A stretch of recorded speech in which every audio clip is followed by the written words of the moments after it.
Welcome to Process to Profitability, a podcast all about the tools and strategies you need to serve your clients and grow your small business, hosted by me, Samantha Mabe of Lemon and the Sea. Join me as I chat with creative entrepreneurs and small business owners about how they built and grew their businesses and how you can do the same in a way that fits you. Let's get started. You're listening to episode 125 of Process to Profitability. Today is a solo episode, the first of season 3, and I am going to be talking to you about designing and implementing an SEO strategy for your website. In previous seasons, we have talked about SEO, why it's so important, and how you can get the basics set up on your website. And I have a couple of blog posts talking specifically about Squarespace SEO, but today I wanted to cover an SEO strategy. I have recently worked with clients to develop SEO strategies for their websites, and I thought it might be useful for you as a listener as well. This can work whether you're on Squarespace or another website platform, but if you want to really see an increase in your search engine rankings, there are a couple of things you're going to need to do, and we're going to talk about those today. But first, I want to talk about what an SEO strategy is and why we need one. An SEO strategy is just the how-to of going about getting your website to rank higher in search engines. I will probably refer to Google a lot in this episode, but really it applies to any search engines. They use similar algorithms, and Google is still the most popular, so that's usually the one that you are trying to rank for the most. The reason that you need an SEO strategy is because you don't want to just go into this trying to rank for any words out there. You want to be found for the things that you do and for the things you want your clients to search for. What this means is if you have a website design website like I do, you want to be found for website design, Squarespace website design, website customization. I don't really need to be found when somebody searches for creative entrepreneur. The reason this is because while I'm targeting those people as my ideal clients, I want them to dig deeper. I really want them to find me when they are ready to learn about website design, the service that I offer. You want your SEO to pull up your website and your profile when people search for things that are actually relevant to what it is that you do and who you serve. You don't want to be known for things that are not relevant to your business. One of my top search queries that I ranked for a long time had to do with my word of the year. And while that might have brought people to my website, it wasn't something I was teaching on. It wasn't something that I really wanted to be known for. It wasn't something I offered a service around. And so it really wasn't serving my business. People found my website. They might have read the one blog post that I wrote about it, but then they left because I had nothing else to offer them that was relevant to that search. Now, if they search for Squarespace website customization and I pop up, well, then I've got a whole library of blog posts and podcast episodes, and I have a service around that very thing. And that is why creating an SEO strategy that gets you found for the things that you want to be known for is so important. So how do we go about this? The first thing we need to do is figure out what keywords and phrases you want to rank for. The keywords and phrases are the things that people type into Google when they are searching for something. Now, there are some keywords and phrases that are so popular, you're never going to rank for them, but we'll talk about that later. What you need to do is sit down and brainstorm an entire list of words that are relevant to your business that your ideal clients might be searching for. If you are a wedding photographer, you might write down things like wedding photographer, the city you're located in, the style of photography that you shoot in, whether you offer prints or albums or digital versus film photography. You also want to have keywords and phrases related to the types of clients that you work with. So is it weddings or is it families, seniors, birth photography, all of the things people might search to find your business. Right now, it's just a big brain dump of words. It might take you 20 minutes to write all of these down.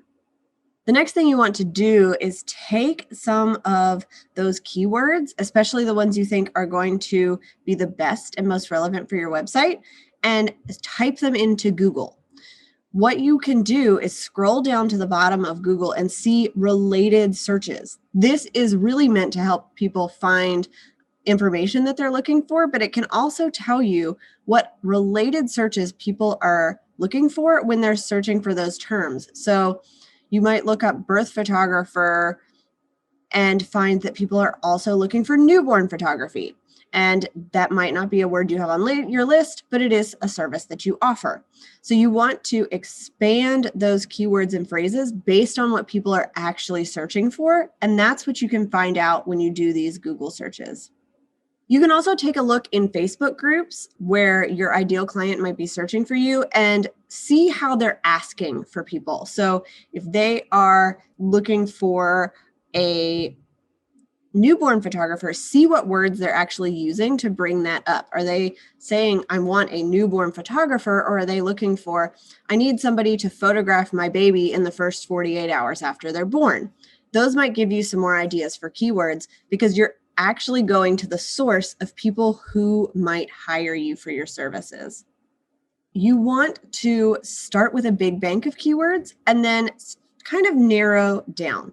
So once you have that big list of keywords, I want you to really think about which ones are most relevant to your business and highlight those. So those should definitely include your name, your business name, a tagline if you have one, if you have a name for your newsletter or blog, or you host a podcast. All those should definitely be on the list of keywords and phrases you want to rank for.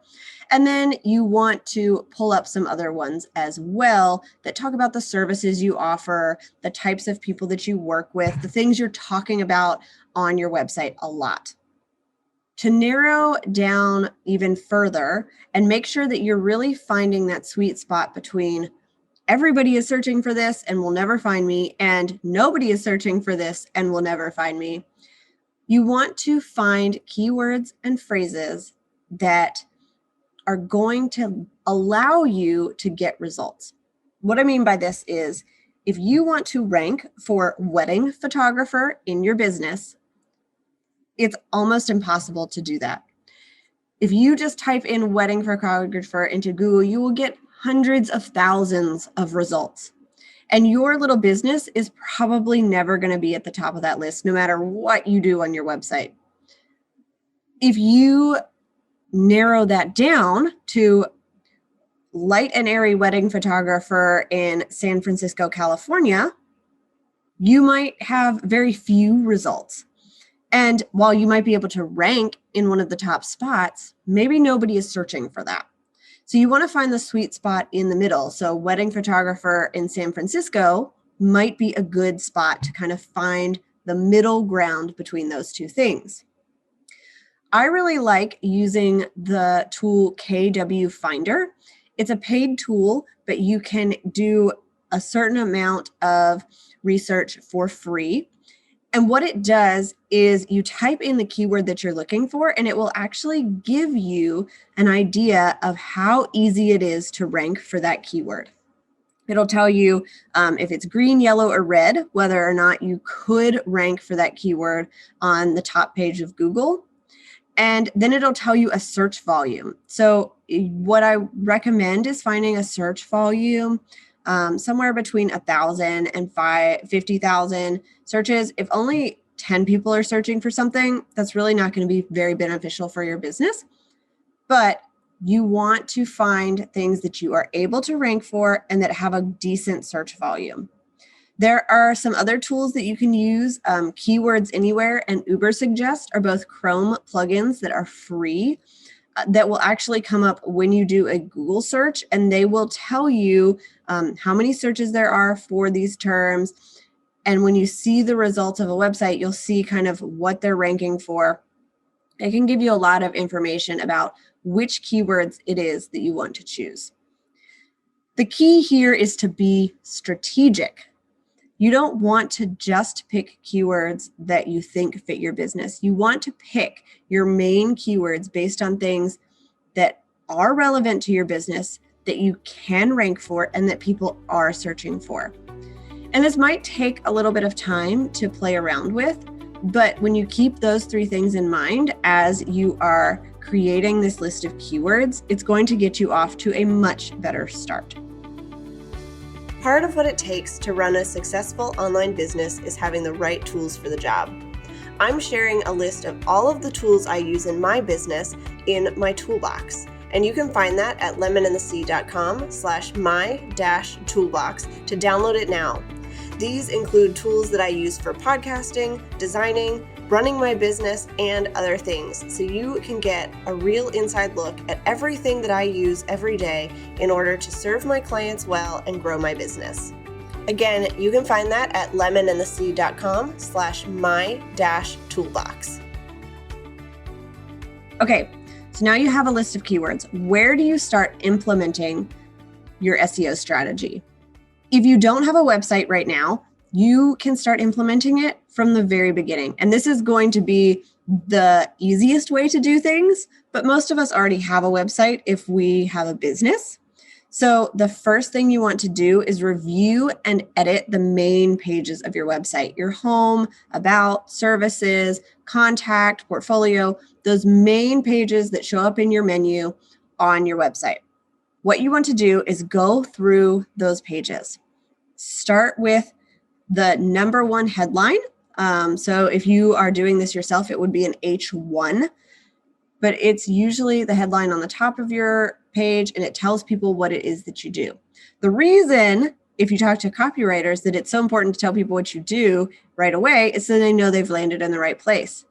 But a bonus to that is your H1 on any page is the thing Google looks at the most to figure out what it is that you do and who you would be relevant for when returning search results. So a good headline that talks about what you do and who you work for is going to help people when they land on your website, and it's going to help Google return you higher in search results. So you want one H1 tag on your website, and you want to make sure that that includes some of those keywords, especially your most important keyword or phrase. Then keep scrolling down the page. You'll see other headings, H2, H3, H4. You want all of those headlines to include some keywords or phrases. You don't want to just keyword stuff here. So you're not writing, wedding photographer in San Francisco, family photographer. You want it to be relevant and readable content that people want to see. But by putting it in those headings, you are telling Google and other search engines that this is important. This is the stuff that the website is actually about. Once you do your headings, you want to go through your content, especially on pages with not as much content. You want to make sure those keywords and phrases are in there. So if you have a description of your service, use your keywords. If you have a little blurb about you, talk about, what you actually do. Make sure you use your name. That's really important. And then make sure that you've done this on all of those main pages of your website. The next thing you want to do on those main pages is to update the metadata of your images. So what we don't want to do here is keyword stuff. We don't want to take an image on your website and just type in a whole bunch of words that aren't relevant. Your metadata for your images should be a brief description of the image. The reason this helps your SEO is because Google is smart and it knows, number one, if you're trying to trick it, and number two, if you are not serving people well. Google does want your website to be accessible, and part of that means that you are telling people what is in an image if they can't see it. If they're using a screen reader or they have slow internet and images won't load, this meta description is going to tell them what is in that image. So if you have an image of puppies playing in a field, instead of using the default image name whether it's numbers or letters, whatever that might be, you want it to say puppies in a field. This is going to help make sure that your website is serving people who visit you better, and it gives you an SEO boost. All right, so we've updated our headlines, our subheadings, our body copy. We've updated the metadata of our images. Now what you want to do is submit your website to Search Console. This is a free Google tool that lets you tell Google, this is my website. These are all the pages on my website. I want you to take a look at them and make sure that you know it's there. Make sure that you have the most updated version. I have a blog post about how to do this for Squarespace on my website, and I'm going to link to that in the show notes. It's a little bit complicated to share on a podcast, but it is a very important step for your SEO for two reasons. Number one, it lets Google know your website is here. It's got these specific pages. Google really likes that. Number two, it can then give you analytics data that will help you in the future. So if you are using Squarespace, you can find that post in the show notes. If you are using another platform, you can Google, adding my WordPress site to Google Search Console. There are going to be some tutorials there. It's pretty simple to set up. Really, what you're going to do is go to Search Console, create an account, add your website, and then you're going to add a sitemap. That's the step that varies from platform to platform, but it's a very important step and you want to do it as soon as you can to really start getting the benefits. Okay, so we found our keywords. We've got our SEO strategy started on our website. How do we keep going? This is where, if you've got a whole backlog of blog posts, it can be a little bit intimidating. But what you want to think about is updating your content and writing new content that's SEO friendly. There are a couple ways to do this. The first, if you're writing new content, is to make sure you're including keywords and phrases. What you don't want to do is write out all of these in a list and sound really insincere. You still want your blog posts to be readable. You want it to be in your brand voice. You want it to be fun and educational. So what I've heard copywriters suggest here, and what I have found to be easiest as well, is to write your blog post and then go back and figure out where you can add keywords that make sense. That'll most likely be in your title of the post, in headlines in the post, but you also might be able to search through a post and say, okay, every time I say website here, maybe I can say website strategy or website design, something to really get those keywords in and be a little bit more descriptive to help out Google.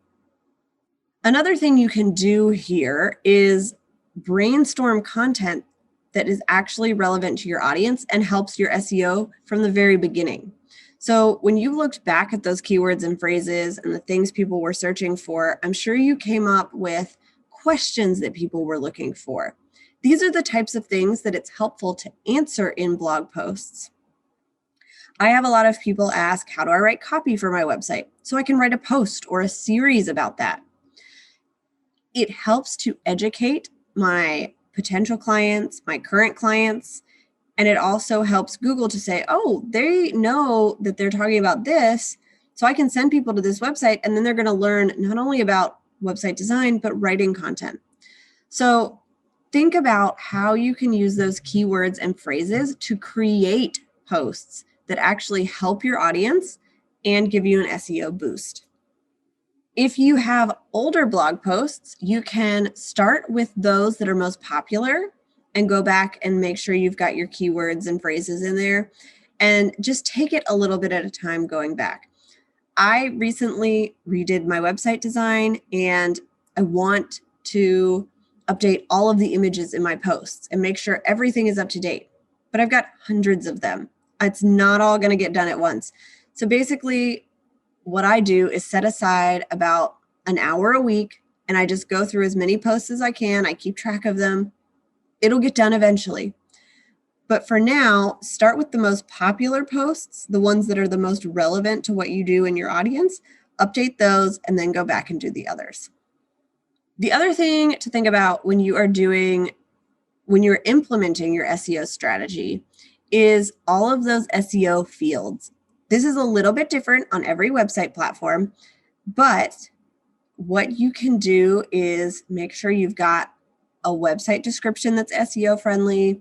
You've got descriptions for your posts that are SEO friendly. You've got those meta descriptions for your images.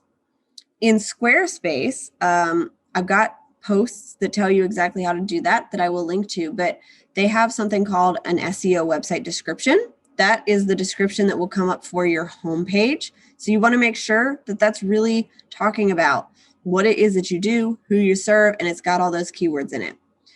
You can also set an SEO description for every page and every blog post that you write. So what it used to do, and what a lot of websites platforms do, is take that first paragraph of a blog post and make that the description. If that's relevant, that's great. But sometimes it's not. Sometimes we're just talking about our life, giving an update, and it's not really relevant to the thing we are talking about in the post. So most website platforms will allow you to set an SEO description that you can talk about the overarching point of the post and include those keywords and phrases so that when people look for it and it pops up on Google, they can say, okay, this is what this post is actually about, and it is relevant. These descriptions are what shows up when you search. You'll see a link at the top, that's your page title, and then underneath you'll see a description. That's where that text goes. So it's most important that that title reflects what it is that you do and what somebody might be searching for. But the text underneath is going to help them know, okay, yes, this is really what I'm looking for. I know a lot of people do this on different platforms, so you can figure out the best way for yours, but it's possible everywhere. And it's really helpful for Google, and it's helpful for people who find you via search to make sure that what is popping up is actually relevant to answer their search. All right, what do you need to consider outside of keywords? I know we've talked about keywords the entire time this episode, but there's more to an SEO strategy than just the words on the page. Some of this is going to be a little outside of your control, but some of this you can definitely make improvements and it will help your ranking. In May of 2021, so after this episode, or before this episode has aired, Google made some changes to their search algorithm. They were already looking at more than just keywords, but this takes that even further. That content is still going to be king. It's still going to be number one. But you also need to consider things like website speed, user experience, and accessibility. Google now can track all of those things, and it knows that they're important to people. I have a post about this new update on my website that I will link to, where you can go into detail. But basically, you need to think about website speed, how fast your website loads. People want websites that load super fast. We have a very short attention span now. And if your website is slow to load, people will leave. So in order to do this, you want to make sure that your website has only what it needs, no extras. Make sure your images are sized correctly. Make sure that you are using good design, really. You also want to consider user experience. So how does somebody use your website? Does it make sense for them? A big thing that Google is looking at now is what loads first on a page, how long it takes, and then whether or not your content jumps around. So as your page loads, do ads pop up in the middle and move the content around? They know people don't like that. You don't like when you're scrolling and then all of a sudden things move and you've lost your place. So they're now considering that in their search engine results ranking. And accessibility. I've talked about this on Instagram some, and I'm still learning about it. There are some great people you can learn from. Mabe Q is a great one, and I will link to her. She specifically talks about websites accessibility. But what you want to do is make sure that your website is accessible to everybody. It's easy to read. It has image descriptions. It's got transcripts for your podcasts. It has captions for your videos. Those things are important not only from a user standpoint, but from Google's standpoint as well. All right, you found your keywords. You've made all these updates to your website. How can you track whether or not your SEO strategy is actually getting results? The first thing that I would like you to do is create a spreadsheet somewhere with those top keywords that you want to rank for and do an incognito search. So in Chrome, you can do an incognito search. In other browsers, they have something that's similar where it's not going to pull any of your history. So it's going to give you the best results possible. And search for those keywords. See where you rank. You might want to do this before you start implementing your SEO strategy and then give it a month, try it again. After another month, try it again so that you can see that slowly over time you are making progress and moving up those ranking, the result ranking. I have found that this sometimes takes less than a month to really see a boost in your SEO if you are dedicating time to your strategy. Sometimes it takes longer. It depends on so many things, like how popular your topic is, where you're located, all of the other stuff on your website. But if you are tracking where you rank and you are not seeing any increases over time, then you may want to rethink your strategy. Maybe you haven't picked the right keywords. Maybe you need to do some more implementation. You can also look for your search queries on Google Analytics. So in Google Analytics, there is a tab called Behaviors and then Search Queries. That will allow you to see the top words that people are searching that then bring them to your site. So you'll actually get to see the keyword or phrase, how many people saw your website when they searched for that. It's called impressions. So that means you popped up on the ranking. And then you can also see how many people clicked through to your website from that keyword. That's a really great way to know if you are lining up with the things people are actually searching for. That's the way that I found out that I ranked for my word of the year post, which really wasn't relevant to my business. And so I knew that over time, what I wanted to do was write really relevant posts to other things to kind of make sure that those were in the top results instead of something that wasn't relevant to my business. I didn't delete those posts. I didn't change them. I just made sure that my content in the future going forward was more relevant to what I was doing, what I was offering, and what people were searching for in regards to that. So now some of my top posts are how to add custom CSS to a Squarespace button, customizations for Squarespace websites, those types of things, which is a lot more relevant to my business than my word of the year. The other thing you can do is if you use KW Finder, they actually have a sister tool that allows you to track these results over time. You can type in all of your search engine results and you can actually see what spot you rank in most of the time. So it will tell you, in over the last 30 days, most of the time this keyword you've ranked number 1. That's really helpful as well because you are not having to do all that searching yourself and you're able to see for these important keywords, am I showing up? Where does it show up? And how has that changed over time?